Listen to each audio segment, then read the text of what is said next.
Good morning, everyone, and a very warm welcome to all of you. It's a pleasure to kick off this first meeting of the Meet the Ocean Entrepreneur webinars. I'm Dimitris Kokinakis. I'm the co-founder and the co-CEO of Impact Hub Athens, and it's my pleasure to host you today on behalf of the Impact Hub Athens team and also of PHAROS Project. This is an initiative that is taking place through the Citizen Litter Entrepreneurs program that is part of PHAROS Project. So why we are all here today to kick off this series of webinars? We have designed the Oceanpreneurs in order to bring together the entrepreneurs, the innovators, researchers, policymakers, the people, the individuals, and the representatives that they are driving forward the blue economy transformation. We have a simple aim. We want to create this space where practical solutions meet policy ambition and collaboration accelerates actions for the ocean. This webinars is part of a bigger intention and a bigger program, and they are here to inspire us, inform us, and activate us, but also to prepare us for the international online hackathon that will take place in spring 2026. That it will enable practical solutions and will support entrepreneurs to grow into scale. So what we need today regarding the ocean is not just progress, but we need bold and scalable solutions. We need to work together and we can truly restore and regenerate our seas. So with this in mind, I would like to open today's session. Our session is being recorded and will be also available online on our YouTube channel. So today's topic is framing the challenge, the state of the ocean economy. To start with, we wanted to make an introduction about PHAROS Project. So we have together with us Dr. Gordon Dalton. He is the orchestrator and the project coordinator of PHAROS Project of Mission Ocean, a project that is vital in empowering innovators across the Mediterranean. So just wanted to confirm that Gordon is with us at the moment, is connected. Yes, I'm connected, Dimitris, and I apologize, but I'm going to share my own screens as I have prepared my own presentation. It'll just be 5 minutes. The floor is on Gordon. Gordon. So I'm going to send a request to share screens, please. You can see my screen? Yes, Gordon, just if you can put it on full screen. Super. We have the full view. So our three objectives are to restore marine ecosystems, combat ocean pollution, and the third one is sustainable economy, blue economy. So the basic information about the project: it's a Horizon Europe Oceans project, an EU contribution of 9.5 million. It's a 5-year project and started last year in September 1st, 2024, and Plocan is the coordinator.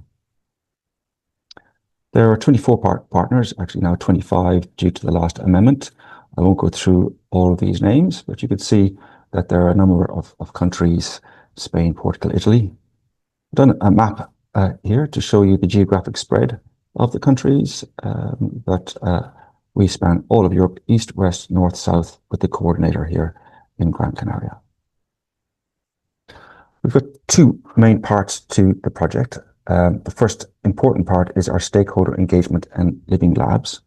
And the living labs are concentrated around the 3 demos, but also our replication sites. And for each living lab, we are doing a citizen science engagement, engaging with the marine protected area managers, setting up blue schools in each of the sites, implementing a fisher guardian program with the fisher community, and also initiating a litter entrepreneur training and hackathons. The second part of the project is 3 demonstrations in 3 locations. And the first location is in Gran Canaria. Just a quick map for those that are not familiar with Gran Canaria. We're in the south of Europe with the Canary Islands. We zoom into Gran Canaria, then we're on the east coast, and here you can see the program platform here, and the area of the deployment will be in this area of the ocean. So this is an infographic that we have for the what we call the IMTA, the Integrated Multi-Trophic Aquaculture System. So we're at 50 meters of water with a current going from north to south. We'll be putting in the water this standard aquaculture framework, where we'll be putting in a 25-meter aquaculture cage. And in this aquaculture cage, with I think 30 tons of fish, they'll be producing plume of nutrients and organic matter and food, which could be considered a pollutant or disturbing the local ecosystem.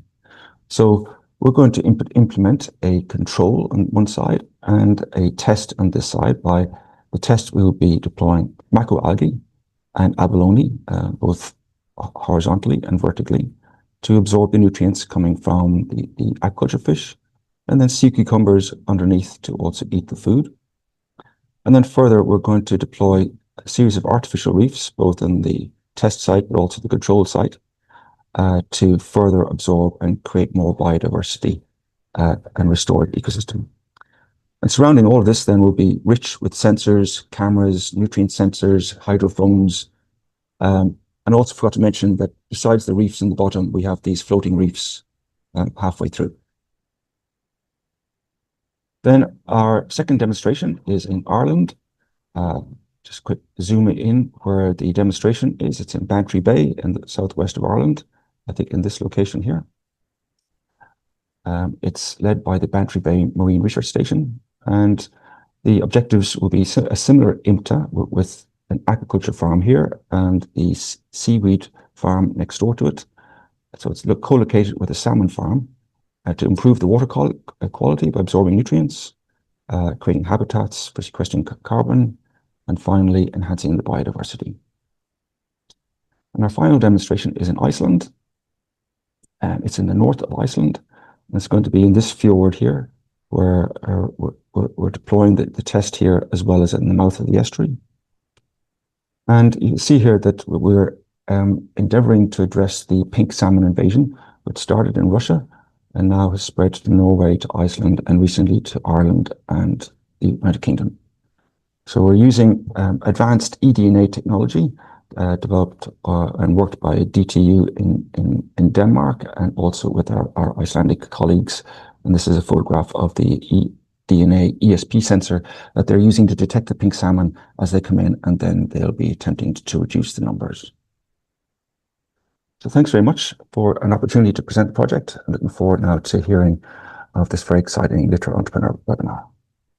Now it's my honor to welcome Mr. Kęstutis Sadauskas. He's the Deputy Director General at DG Mare of the European Commission.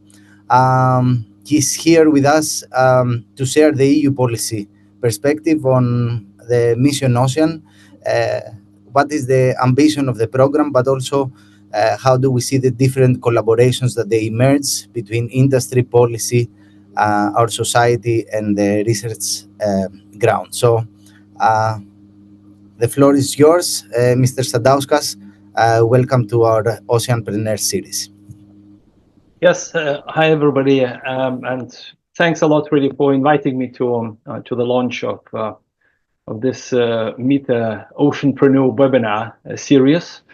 And I'd like to first thank PHAROS and Impact Hub Athens for bringing us all together. Efkaristo for all that. I think it's a really fantastic opportunity. Of course, it's always a pleasure to be physically there, but knowing that everybody's short in time there, and we can really do quite a lot of graphic presentations, starting with the first one we've just seen, and it already gives ideas of what we're talking about.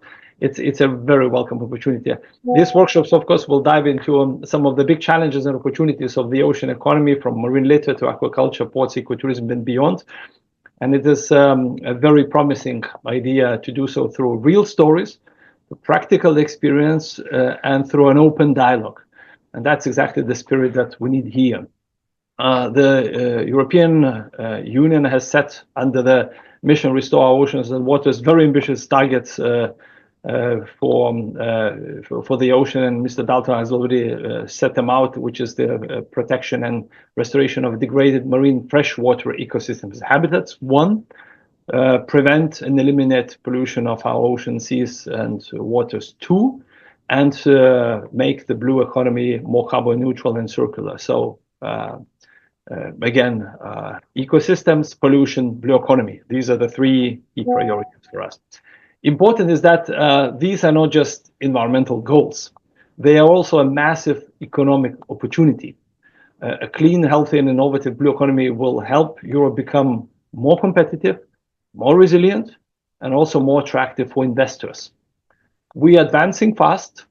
Under the Mission Ocean and Waters, European Union has funded 80 research and innovation projects worth nearly €500 million already, testing and demonstrating solutions in more than 220 pilot sites across Europe. And these range from cleaning up rivers, aligning aquaculture with wind energy, reintroducing iconic species, transforming our islands, helping us create new business models for circular use of resources, and many more. These solutions are replicated by regions across Europe, proving they can work at scale. Here in the Mediterranean or in the Atlantic, as we've seen, the WWF Mediterranean project acts as our regional lighthouse. Its goal is to coordinate and deploy transformative solutions to ensure a 30 to 50% reduction of pollution of the basin's hydrosphere by 2030. But research and testing are only one part of the equation. For real impact, entrepreneurs, investors must bring innovations to the market. And this is why we have built a toolbox of support, and that includes the Blue Invest, which since 2019 has helped over 400 companies sharpen their business models, reach investors, and secure more than 300 million in investment. Then we have the Invest EU Blue Economy Fund, launched in 22, which is set to unlock up to 700 million in equity financing for blue economy entrepreneurs through the support of European Investment Fund and in partnerships with venture capital funds across Europe. And most recently, and this is one of my favorites, is the Blue Champion Scale-Up Project, with European Investment Bank supported 20 handpicked super innovative projects of high growth potential with financing needs above 15 million euro, and which are aligned with Mission Ocean goals. They all receive tailored advisory support, visibility, and in select cases, the prospect of EIB venture debt funding, with the goal of helping them to scale. The pilot has shown impressive potential, and we are now looking in how to take it further. These instruments are already showing concrete results. I'm thinking of, for instance, the RAN Marine with their autonomous vessels cleaning the plastics from the ocean, or Bound for Blue putting smart sails on cargo ships to cut emissions and optimize fuel consumption, or WSense creating an internet of underwater things. All of these companies started as bold ideas, scaling up with Europe's support, and they show that Europe can lead the way in ocean innovation. So this is, in my view, what is the series of webinars is about, is turning research and innovation into useful solutions and economic opportunities. European Union is here to back innovators like you with funding, technical support, partnerships. Our commitment goes beyond a set of support programs. We have recently adopted European Ocean Pact, and in case you haven't read it, I really suggest that you do, to give the full picture of where we see our ocean policies going to. And that pact sets a shared framework for countries, for regions, for business, civil society to cooperate on ocean protection and sustainable use. This pact reinforces Europe's ambition, provides platform for cooperation, and empowers entrepreneurs to propose solutions to the ocean's most urgent challenges. So my message to you today is this: innovate boldly, build partnerships, seize the opportunities of the blue economy, because together we can protect and restore our oceans. And in doing so, we build a stronger and more competitive European Union. Thank you. Thank you for this introduction and for giving us also the good luck and blessings for the series of the Oceanpreneurs. We have a question because I think that we grow together, like all the ecosystem together with the European Commission, the Mission Ocean strategy. We are evolving together, being more connected, communicating more with each other, mobilizing more funds, more connections. We would like to ask you what you feel that is the number one priority that you would recommend or you would ask entrepreneurs to focus on in the next period of time in order to accelerate the achievements according to the objectives that we have collectively set for the EU Mission Ocean. Right. Well, thanks for the question. In fact, for me, the entrepreneurs is absolutely key part of the Ocean Mission. And the main reason for that is it's these people who have their skin in the game. They are the most innovative people who also are no nonsense people there because they are there to create businesses that make economic sense. And that's exactly the point that we'd like to make with the Ocean Mission, is to show that protection of the ocean pays off. And it pays off not only in the big societal terms, it pays off really in terms of the profits. That's what we want to create.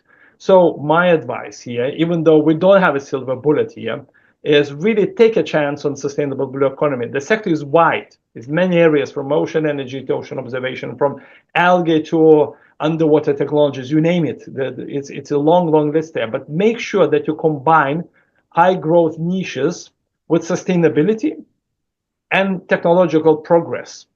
Innovate, experiment, be bold, take the craziest paths that you can. Don't be afraid to fail, because I think very often in Europe we are there. We can fail because that's a valuable knowledge, because that also shows the pathways which we want to go and the pathways which we don't want to go. We will try to support you as much as possible in your experimentations, so feel free, don't feel constrained, go for it. That's really my advice. So the floor is yours. Happy to have you here. Thank you, Dimitris. Thank you from the PHAROS Project for inviting me to moderate this first series of Oceanpreneurs.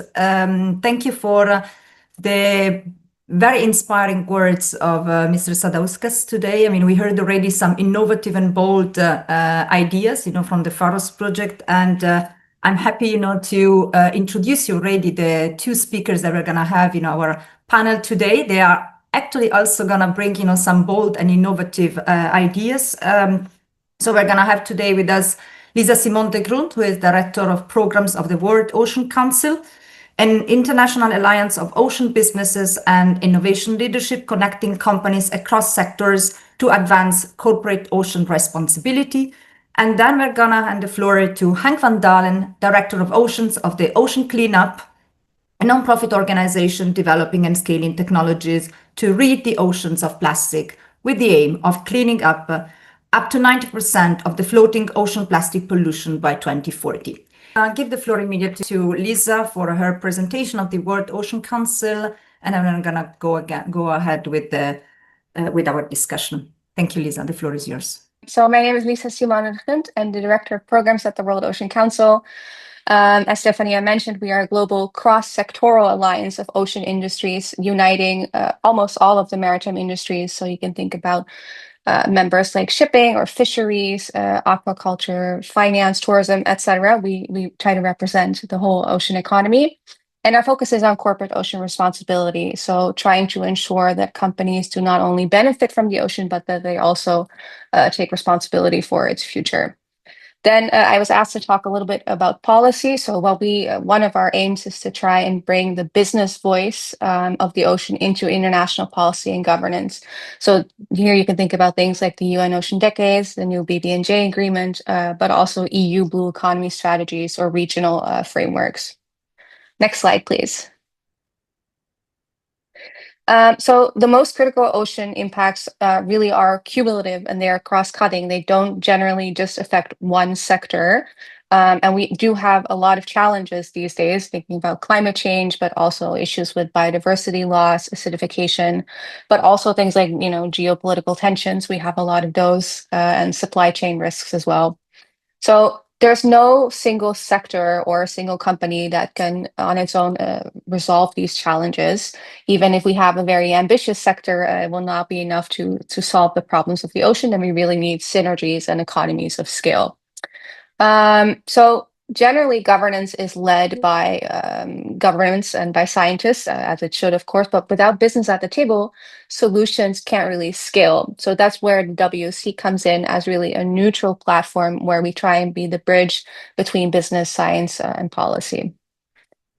Next slide, please.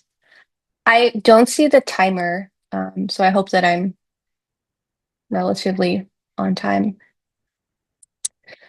So yes, as I mentioned, WC is the only global blue economy business and investment organization, and we really try to connect not just the larger corporates, but also really the startups and the SMEs, so that innovation doesn't stay stuck in the pilot phase, which is of course very important. And it's nice to hear from Mr. Sadauskas that the European Union does so much for startups, but we really want to bring it to the next level as well.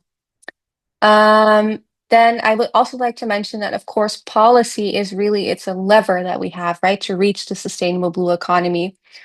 So we have enablers like the Ocean Pact just mentioned, or the Green Deal, et cetera. But it's also often a hindrance. You know, there's things like slow permitting, fragmented rules, pilot traps, et cetera. So we try to really ensure that the whole ocean industry gets a chance to engage in policy, so that policy it's not just on paper, right? It's practical and it can really be implemented and monitored.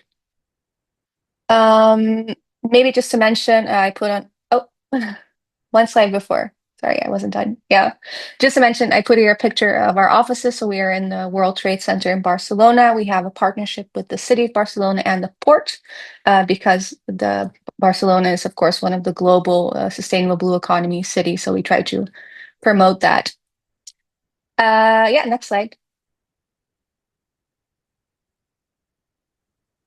Yeah. So of course, I'm the director of programs, so I would be remiss to not show you quickly what our 6 program areas are. So we really focus, like I mentioned, on connecting the different sizes of companies and the different sectors. We do that through our Begin network. We have a really big focus on finance, so bringing public and private finance together. Then, of course, we have port, cities, and resilience. So here you can think about things like green shipping, coastal resilience, etc. Also, we focus on marine spatial planning as my personal background, multi-use marine protected areas, etc. And then Smart Ocean is really where we focus on the data and technology necessary for reaching a sustainable blue economy. And last but certainly not least, we focus on climate and marine biodiversity. And here you can also think about things like marine carbon dioxide removal, or ship strikes, or nature-based solutions, etc. And then my last slide is just a thank you slide, I think, and an invitation to join us very soon here in November from the 3rd to the 7th. We organize our annual big event, the Sustainable Ocean Summit and the Global Blue Finance Summit. Thank you very much. I give now the floor to Hank van Dalen, Director of Ocean, who is going to take us through the work of the ocean cleanup with some really striking images. So it is well, thank you, of course, first of all, for the honor to present here. It's the Ocean Cleanup's mission to rid the world's oceans of plastic.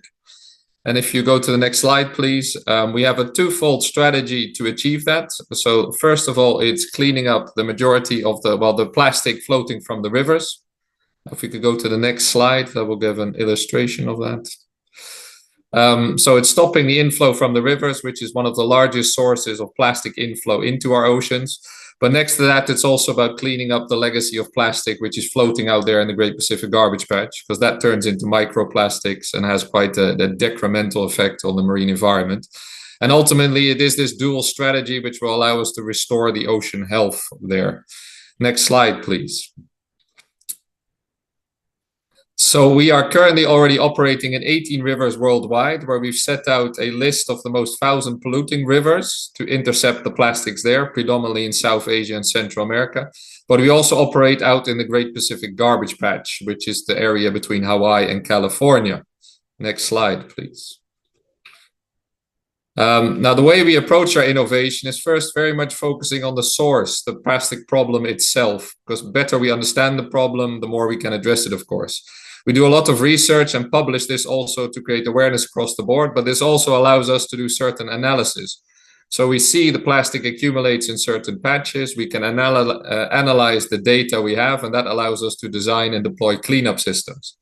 Now, the plastic we then capture is something we process, and we actually aim to valorize and create sustainable products for the future, which also helps us fund our mission. But it also gives a large amount of data, which we can then continue to monitor, which goes back into the loop of improving our designs. But it also allows us to use this data to influence systematic change in that space and really create more awareness to this global problem we have, which again is prevention at the source. If we go to the next slide, we'll see that in the ocean technology development, we've gone through a series of iterations. Initially, the North Pacific, it's 3 times the size of France, a huge area. And our technology approach has always been looking at what is the fastest cycle to make sure we get to a working concept. Now here you see the iterations over the many years, but ultimately at the bottom right, this is what we deployed last year. 2-kilometer long system, which is designed to capture plastic but not harm marine life. And we've been able to capture more than 500,000 kilograms of plastic in the process there. Now on the next slide, you'll see our river technology development. And also here it started off with an interceptor original, top left. This was more designed with solar panels and a conveyor belt and automatic offloading. Very much designed for the larger rivers, but over time we've actually learned that doing pilot projects that we can also develop a quite innovative technology and a lower technology complexity to tackle these rivers worldwide. Next slide, please. So with our operations, we have been able to, in the river space, collect over 38 million kilograms of plastic. And here specifically, you see a video of the river Las Vacas in Guatemala. So at the bottom, you see our interceptor, and you see this huge amount of piles of trash accumulating there. And our interceptor prevents this from floating into the Gulf of Honduras and then into the oceans where we can no longer or difficultly catch it. And as the image zooms out, you actually see the scale of this problem. So excavators with truckloads of trash being offloaded there is something that happens on a regular basis. So evidently we're proud that we're stopping this, but we also recognize that there's still a lot of work to do, definitely in these developing countries, to make sure we support them in clean rivers and clean oceans. Next slide, please. So the future for us is we've continued our analysis and mapping, and what we've identified is there's actually 30 cities responsible for quite a bit of the pollution output in the world. Our data goes into models, and that allows us to assess this, where after we zoom in really on detailed level to verify the models. And you see here that the majority of the cities, again, in Central America and Southeast Asia, those will be our key target areas, because there we can have the largest impact in the quickest of time, which again helps our ultimate goal to restore the ocean health there. So with that, I think my final slide is done. I thank you for your attention, and welcome any questions. Thank you, Henk. Really inspiring. I mean, it shows really the magnitude of the challenge, the current challenge and the challenge we have ahead, but also, how the system has grown over time and has improved over time. So when we heard before about constant innovation and development, I mean, I think it's a very clear example. So I thank you both for your presentation. We're going to enter now in the Fire Chat discussion. It's a system, we're going to have a series of questions for you. You have 2 minutes each to answer the question. I kindly ask you to stick with the time so that we have enough time for our final Q&A. I invite you, our public, to write, the participants to write the questions you have in the chat. Please write your name as well, so that we know where, who is asking this question. And we're gonna collect a couple of questions, for the end of our discussion. So let's start.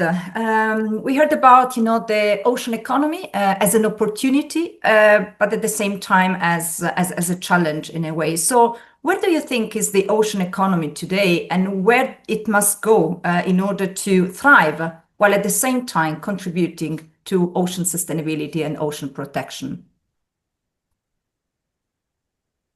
Hank first. Okay, very good. I was carefully waiting my turn. So thank you for the question. I looked up that the ocean economy is actually, projected to increase to $3 trillion by the end of the decade. So that is an immense amount of value, of course. Now, recognizing that the ocean economy does depend on healthy oceans, of course, but there's many threats that are facing it currently, which is basically decreasing the biodiversity, and also we're seeing this increased pollution, which you think I showed firsthand. And I think we need to tackle all aspects of that ocean health element. And for plastic, this does mean reducing the additional pollution, like I mentioned with the rivers, and removing the existing pollution. And I do believe a similar approach is required for the ocean economy to continue to thrive. We must, develop sustainable solutions, like mentioned before. This will reduce the threats to the ocean, but we also simultaneously must remediate the damage which is already done, because I think only then we can get to a thriving economy there. And we do recognize that in our space specifically, what is missing is we see also incentives here, which we're very grateful for, but really for the larger cleanup, the incentives for greater action and collaboration to restore the ocean would be very welcomed there. And I think this ongoing development for a plastic treaty to end plastic pollution, for example, including in the marine environment, of course, is a crucial step for filling that gap. So ultimately, it is about making sure we continue technology development, but also making sure we restore the health of the oceans to make the blue economy thrive. Perfect. Thank you. Lisa. Yeah, that's a great answer. Thanks for taking a lot of my talking points. No, I was just going to maybe add kind of a different perspective. I wanted to mention that it's now, it's the UN Decade of Ocean Science, and I think we're really seeing much more attention to ocean science, and there's much more investment in the ocean happening, and technologies are also really developing at a rapid pace. So there's also been much more attention to like monitoring and compliance, or things like, ESG reporting, etc. So I think that's a really positive development from over the past few years. But I think what needs to happen now is for the industries and society to really make the shift to, not just what we call sustainable blue economy, but the sustainable and regenerative blue economy. So, I mean, just like Hank said, we also really have to focus on remediating the damage that is already done. So really focusing on sustainability across the supply chain.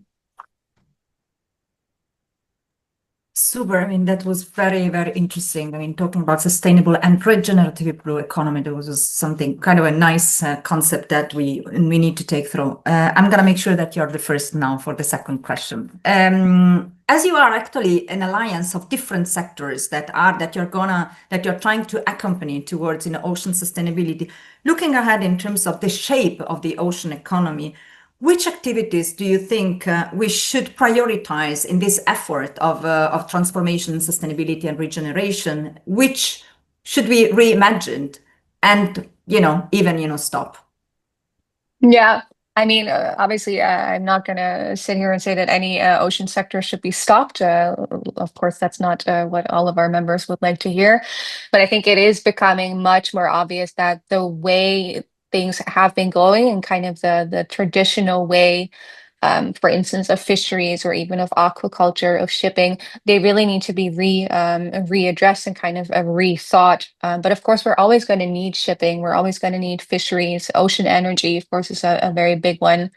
But I think the key word here is reimagine, right? So even when you think about something like tourism, and you have, large cruise ships, that is probably not hopefully won't be the future anymore. I mean, I think that's something that we can say.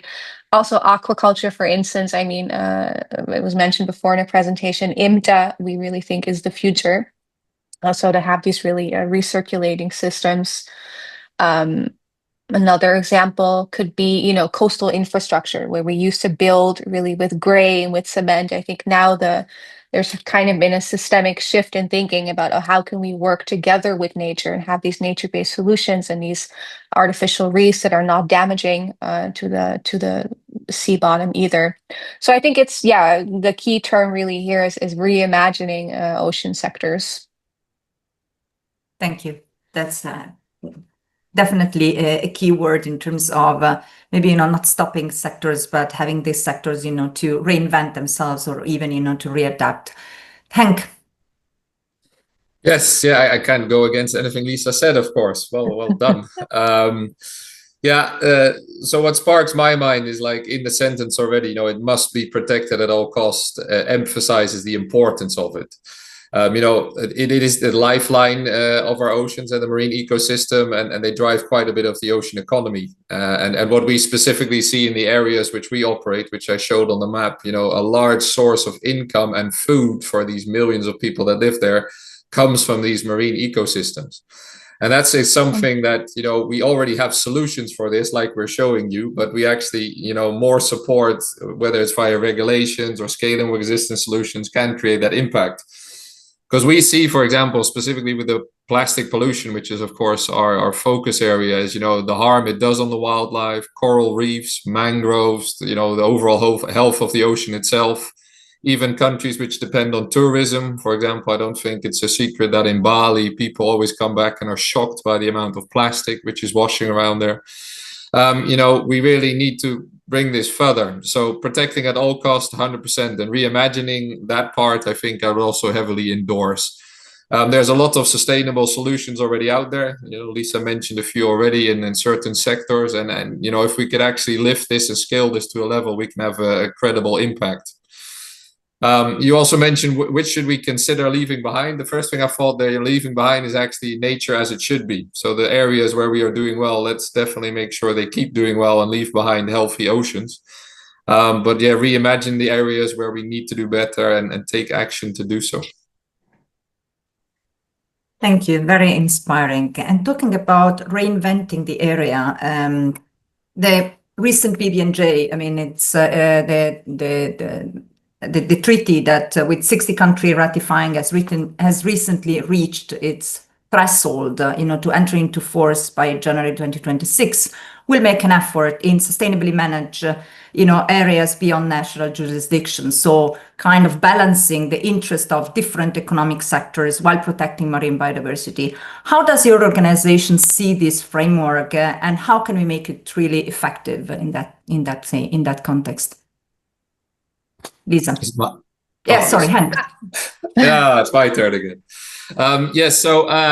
We of course very much welcome this. This is a very positive signal that states can collaborate, and specifically the high seas, this area which not necessarily is owned by a certain country.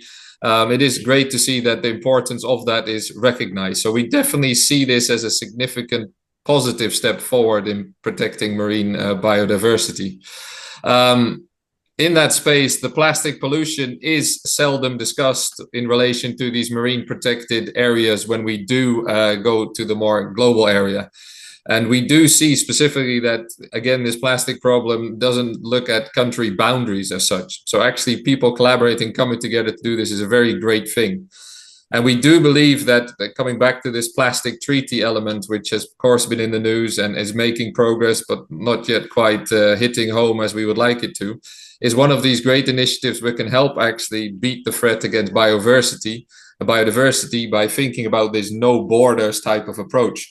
So we really support this initiative, and we believe, to make it effective, it needs to go hand in hand with other international environmental agreements, specifically this one, and again, highlighting that plastic treaty.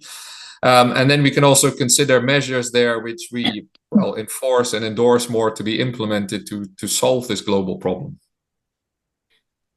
Wow, even before the end of the time. So thank you. Very concise, but extremely to the point, in the connection of, different treaty. And we hope really that the Global Plastic Treaty will finally, see the light in an ambitious way, because that's also the second point, that we want, the treaty to be effective in halting, global pollution globally.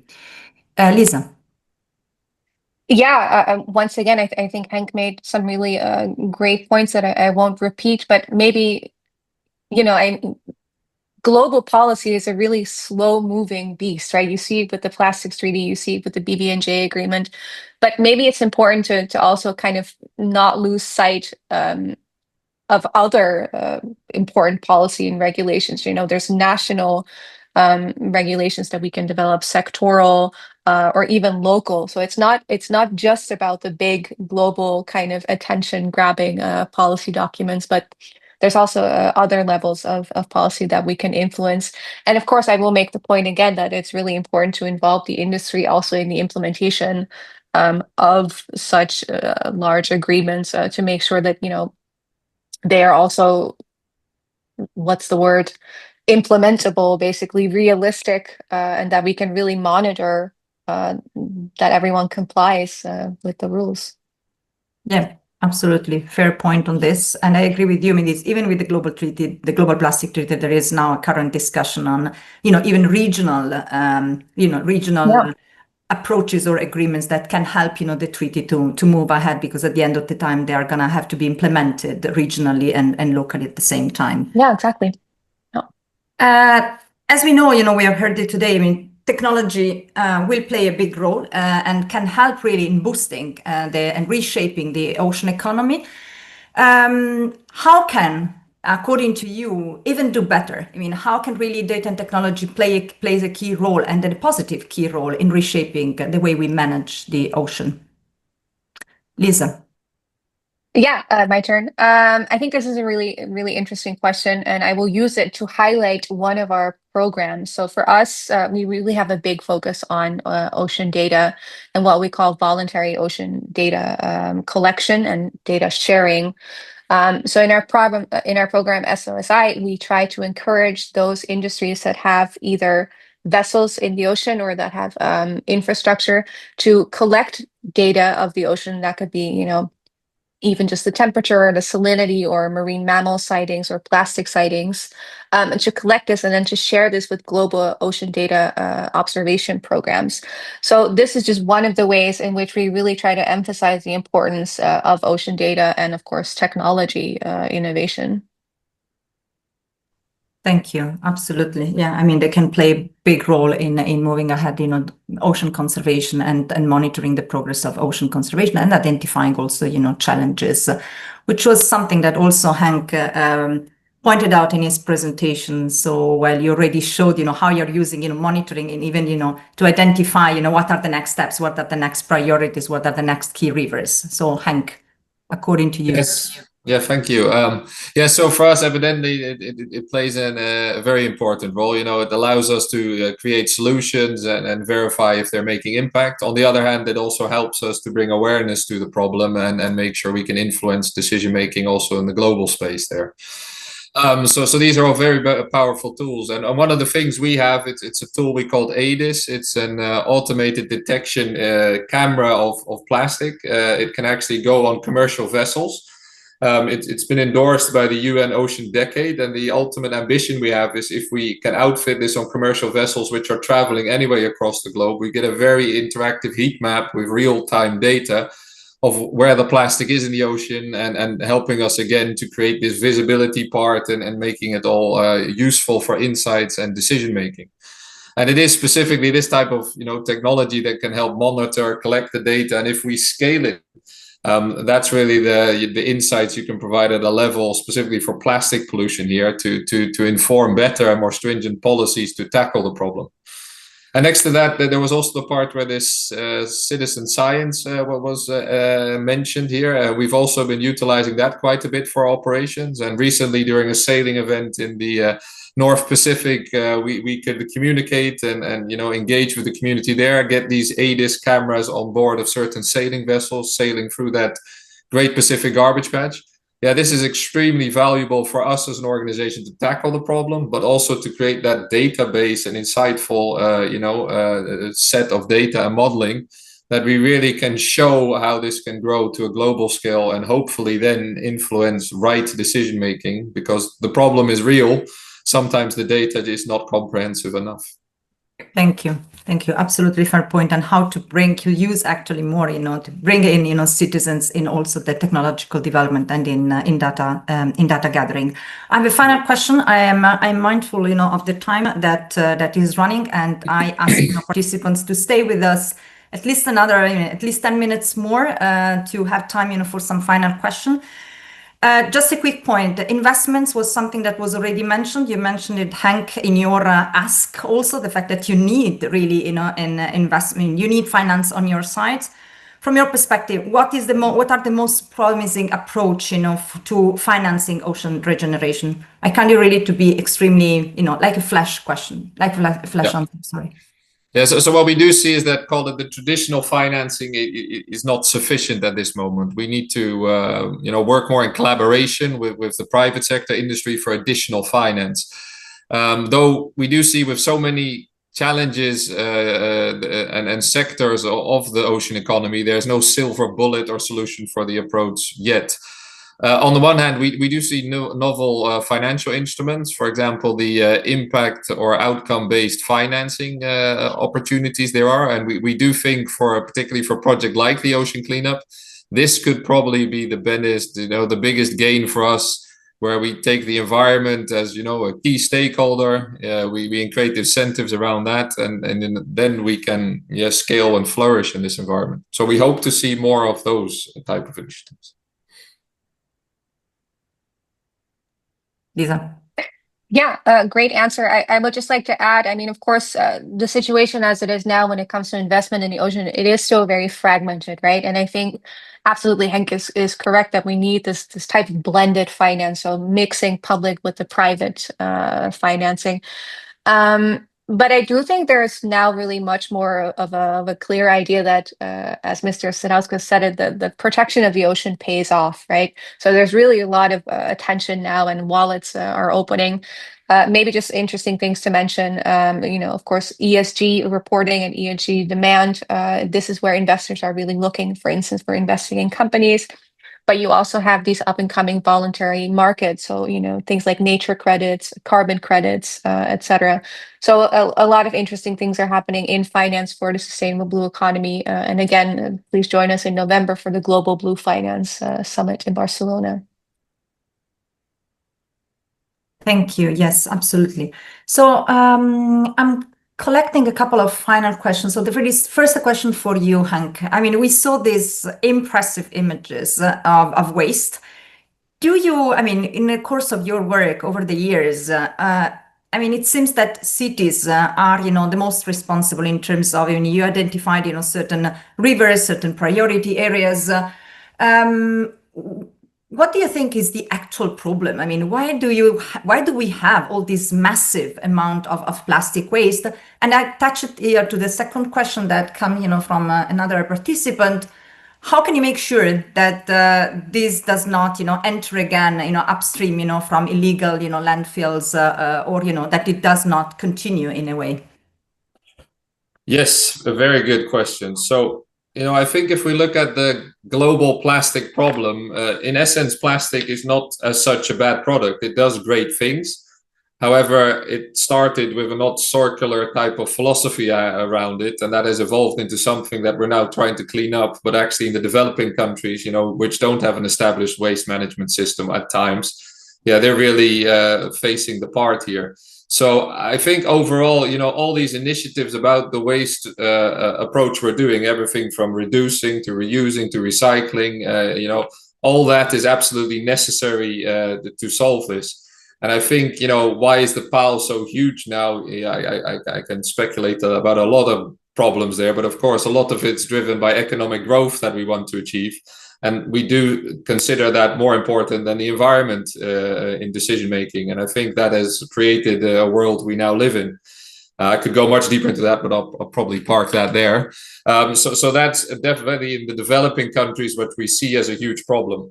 Now, when we take out the trash, like I mentioned, the one thing we don't want is to keep entertaining ourselves, you could say, by keep flowing it in and having to clean it all. So what we do at the ocean specifically, we see that there's a large amount of fiber plastic and rigid plastic, which is very suitable to recycle, actually. So with the ocean plastic specifically, we process that. We work on a lot of innovation also in the recycling space. And from that, we want to create products which have a durable future. And the opportunity for us there is to collaborate with partners that it also creates value for them, value for us, and we can create a system where we can keep funding our own projects with the plastic we take out, of course. In the river space, we do see that the plastic is much more diverse. There's actually quite some organics in there, quite a bit of plastics, other type of materials. And there we focused on the most appropriate waste management approach, where ultimately at the far bottom of this is called it the landfill space. The highest opportunity you could say is to make, do a proper recycle process and make something valuable of it. But this is very country specific. So we do depend on local infrastructure, but part of our organization is also waste management. So we go into the local environment, engage with governments, and find the best solution for the waste there. Yeah. But ultimately, it should never result in it coming back into the rivers. For us. Absolutely. I mean, important point. I mean, at the beginning, when the ocean cleanup was launched, of course, there is a lot of discussion about, is it really there that our priority should be in collecting the plastic? Shouldn't do? I mean, it's important that, of course, we connect it to the upstream work. And as a WWF, sometimes we say we work, to make ourselves, useless in a way, so that, they don't need us anymore. So that's it is our main ambition to get out of this business as soon as possible. Exactly. But, we still want you in the business. And last, question to both of you, actually. Do you have any advice, for new entrepreneurs, young entrepreneurs? I mean, Hank, Lisa, you're quite young. You're into the business, for quite some time. If you have, maybe, one suggestion, for the new entrepreneurs. Lisa. Oh, yeah, I'll go first. That's great. Thank you very much for putting me on the spot. I mean, I think I would, again, like to really repeat the things that Mr. Sadowska said earlier in this webinar, that it's really important to focus on the opportunities that are there, right? There are a lot of opportunities for small, young businesses in the ocean space. Not only with public funding, but also definitely private. There is a lot of, well, let's say money lying around trying to find a home. So I think if you have a good business plan, that's of course the first step. And then networking, I think, is really, really crucial. Thank you. Very important points. Hank, can you add another 2 points? Yeah, so very much on board with Lisa's thinking. And what I would add to that is probably 2 statements: is think big and really find a problem worth solving. I think we need to dare to think big. We need big changes. And as we come, things will evolve. But if we have a problem worth solving, you will get attention, you will create momentum, and something big can happen. And I think, our founder, Bojan Slat, is an example of that. He was 19 when he came on television and said he was going to solve it.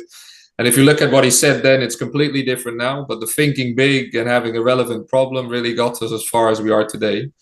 And I think that should be a source of inspiration for a lot of us. It was for me, at least, for sure. Thank you. Thank you very much for sharing these very inspiring words and an idea. And I totally agree. I mean, when we are also as WWF in PHAROS Project, the BlueMissionMed, collecting all these transformative solutions, the big thing is, of course, that they are transformative in really solving, some concrete problems and, be scalable at the same time in becoming big. And at the same time, to reach out, to partners and also, to get, to ensure that, we get the investors on board with us. So I really close, this discussion. Thank you very much. It was extremely, extremely interesting. I hope you also enjoyed it, you both, in sharing and in sharing your thoughts and exchanging your ideas. And I thank you all the participants for staying with us until now. And I leave the floor now to Dimitris for some closing words. Thank you, everyone. Thank you, Gordon, Mr. Sadowska, Henk, Lisa, and especially Stefania, all the team and the heroes that they are behind these scenes that we work together to bring this forward. Thank you for all the heroes and the organizers. A special thanks to all the audience that stayed with us and for engaging with us, for your questions. I think what we can do after uploading the video also on YouTube, we can have like this forum below with the comments for more questions or answers. There are still some pending questions. that they are related to the funding, for example, or other opportunities of support for the entrepreneur. So we are opening the forum of this discussion. Now for the next steps, our next webinar will take place in around 2 months. The focus is Eyes on the Ocean, tracking marine litter and plastic pollution. So we are going into the monitoring of the waste. So we will have more practitioners and Oceanpreneurs together with us. Until then, let's keep building this momentum together. Thank you for the innovation, for the collaboration, and for thriving together for the ocean economy that restores our seas for the generations to come. Thank you again for taking up to this challenge, and see you next time. Thank you. Bye. Thanks, everyone. Thank you, everyone.